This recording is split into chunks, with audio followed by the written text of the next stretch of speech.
Sivdiv, why did you leave Ukraine? Why? A lot of people are asking this question. I already posted on Instagram about a month ago why I came back home, but in this video I'm going to be explaining what I did in Ukraine in a very short form, condensed, and also why I left. So overall, I spent 4 months in Ukraine, and I did not want to leave that early, but that's how fate has it, okay? I'm going to explain what I did while I was in Ukraine, what kind of units I was with, and also why I made the decision to leave. So let's get into it.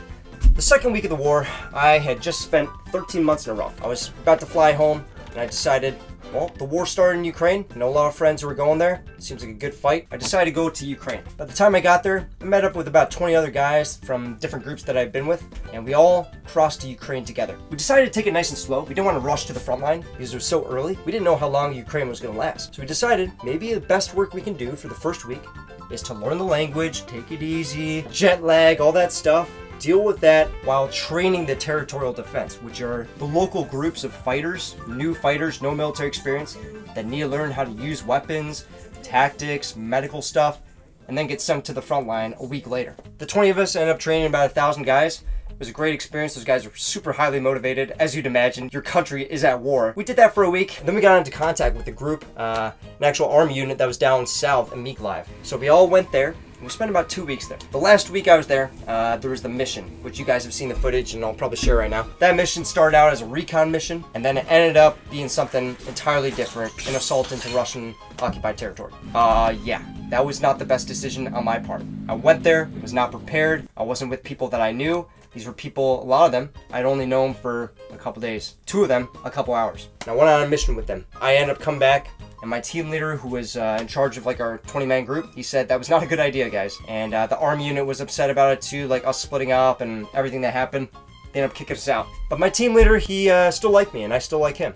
And he decided, I'm gonna give you guys a reference to a different unit. Actually, it wasn't all of us. It was just myself and my other friend. And now the story is going to get a little vague, gonna be honest.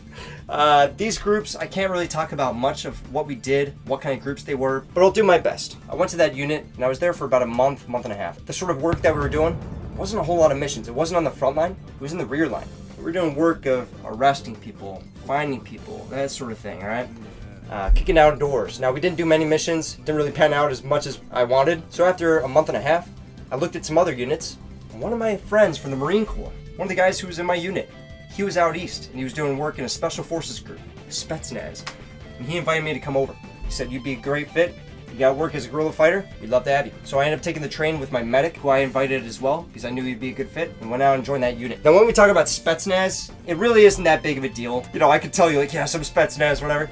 Most of the international groups that don't want to join the International Legion, the Ukrainian military still wants to use them. They need to put them in a specific unit, right? So what they do is they put them in Spetsnaz units because it can be small teams. They do their own work.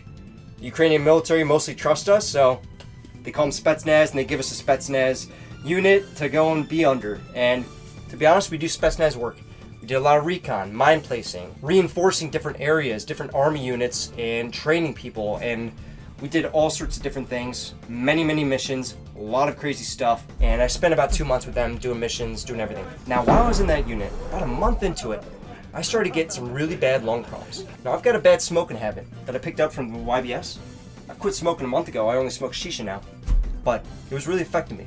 Not only that, I use burn pits, which I saw just recently on the news. Congress just passed a bill saying that, yes, you can get medical care now if you're in the military and we're exposed to burn pits. They just passed that. This is a thing that affects people. I don't know exactly why I had bronchitis, but I ended up getting really bad bronchitis, which is pretty much pneumonia. Your lungs fill up with phlegm and water and liquid, and especially when you sleep, you think about how your lungs are placed. It's covering like half the lung, and you end up almost suffocating in your sleep. I thought I was gonna die a lot. I was wheezing, I couldn't sleep. My friends were waking up from me coughing.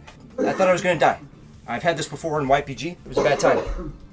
So my medic, 3 weeks before I was gonna leave, which we'll get into, my medic told me, go to the hospital, man. Like, I am requiring you to go to the hospital. You are being impacted by your disease in the field, and this is true. And some of the missions I was doing, it was really risky, and I was starting to get affected by this illness, obviously, because you have to run around and stuff. So even though I was arguing with him about it, he ended up sending me to the hospital. He required me to. I spent a week there. Don't worry, Russians would never bomb a hospital. While I was there, it was really good. It was my first time in a socialized healthcare sort of scenario.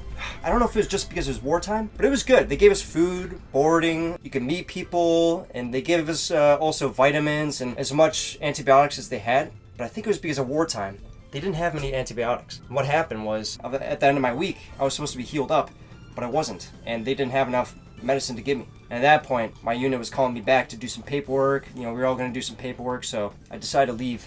And I left the hospital, and a couple days later, bronchitis came back. It relapsed, and it got much, much worse. As most diseases do, if you don't finish the antibiotic dose, you're setting yourself up for failure. So the last 3 weeks I was in the unit, I was still conducting missions. I still was like, yes, you know, I woke up on time. I tried to do PT as much as I could. I couldn't run because I was just dying, but I was doing as much as I could. I really did not want to leave Ukraine. I loved it there. I loved the people I was with. Everybody loved me and I loved them. It was an amazing group. And at that point, a week before I left Ukraine, our unit was looking at other options. We decided to all disband this unit because of some complications with our leadership and other things. Maybe I'll get into in the future, but it doesn't really matter right now because the unit wasn't exactly what we wanted. So at this point, half of the group of the 20 of us decided they were going to go into a unit that I referenced them to.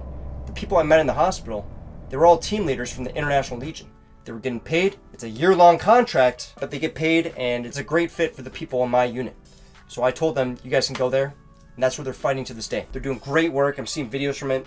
Oh, I wish I could be there. But at the same time, you have to think in my shoes, in the shoes of other people who were sick. I had pneumonia when we were disbanding the unit, and I had the decision to make. Am I going to actually be able to get fixed and helped out here in Ukraine? If I sign a year-long contract, what happens if I just keep relapsing? And what happens if I get scar tissue in my lungs? I really cannot run. I just got done with a run, which is why I'm sweating right now.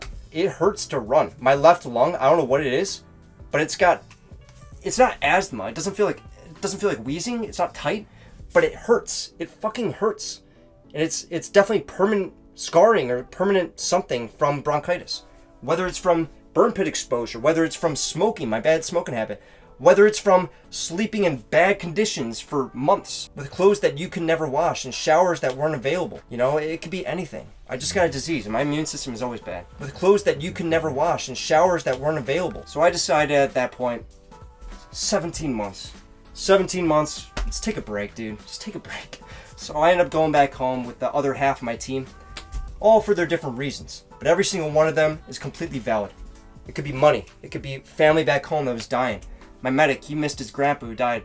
You know, there's stuff that happens and life doesn't stop just because you decide to do some foreign war thing. Will I be going back in the future? Probably. Do I promise? No, I don't make promises. And I don't know when. But as you guys can tell, I enjoy this lifestyle. I want to go take a piss, but I enjoy the friendships it gives me. I enjoy the life lessons, everything. I enjoy helping people. And it's something that I really wish I could be there right now. But God, I mean, I just need to take a break. So I'm healing up my lungs right now, and we'll see how long it takes. Anyway, guys, thanks for listening. I appreciate you guys staying tuned, being part of this channel. You guys are amazing. And follow my Instagram. It's going to be in the description. I'll start posting there a little bit more. All right, guys. I'll talk to you later. Peace.